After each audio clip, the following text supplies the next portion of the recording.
আপনি জানেন কি জীবের প্রাণ আসলে কোথায় থাকে? অনেকের মতো আপনারও হয়তো ধারণা প্রতিটি প্রাণীর একটি হৃৎপিণ্ড থাকে। এই হৃৎপিণ্ডটাই তার প্রাণ। কিন্তু বাস্তবে অনেক প্রাণীর কোনো হৃৎপিণ্ডই নেই। যেমন জেলিফিশ, ফ্যাটওয়ার্ম এবং কীটপতঙ্গ, যাদের আসলে কোনো হৃৎপিণ্ড নেই। তাহলে তাদের প্রাণ কোথায় থাকে?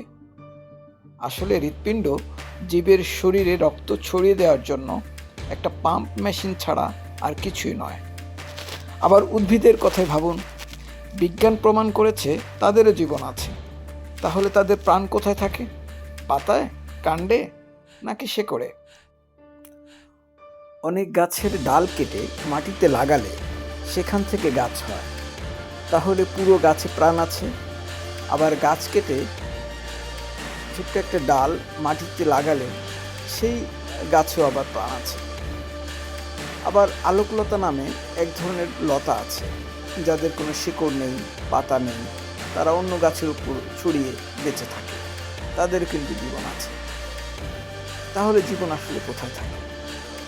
এসব প্রশ্নের উত্তর জানার আগে আমাদের জানতে হবে জীবনের সংজ্ঞা কী।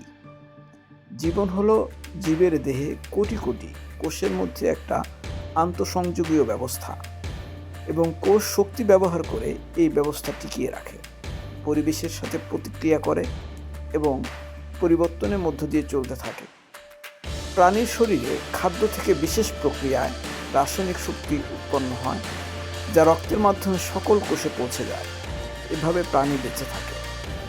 আর উদ্ভিদের ক্ষেত্রে সূর্যের আলোর সাহায্যে কার্বন ডাই অক্সাইড ও পানির সমন্বয়ে গ্লুকোজ তৈরি হয়, যা পরে সুক্রোজে পরিণত হয়।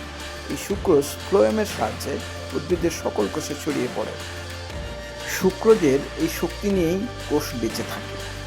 কোষ বেঁচে থাকে বলেই প্রাণী বা উদ্ভিদ বেঁচে থাকে। শেষ কথা হলো, জীবের শরীরে প্রাণ বলে আলাদা কোনো অর্গান বা সত্তা আসলে নেই। এটা একটা জীবের বেঁচে থাকার পেছনে সামগ্রিক ব্যবস্থা বা নেটওয়ার্কের নাম, যে নেটওয়ার্ক কোটি কোটি কোষের মাধ্যমে গড়ে ওঠে। হৃৎপিণ্ড বা হার্ট বন্ধ হলে কোষে রক্ত পৌঁছে না, কোষ খাদ্য পায় না বলেই মারা যায়। এভাবেই প্রাণীর জীবন অবসান ঘটে। ভিডিওটা শেষ করব একটা প্রশ্ন দিয়ে। বলুন তো, আত্মা কি? প্রাণ আর আত্মা কি একই নাকি আলাদা?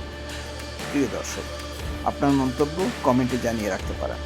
আপনাদের মতামত পেলে আত্মা নিয়ে একটি ভিডিও বানাবো। ভালো থাকবেন, নিরাপদে থাকবেন। ধন্যবাদ।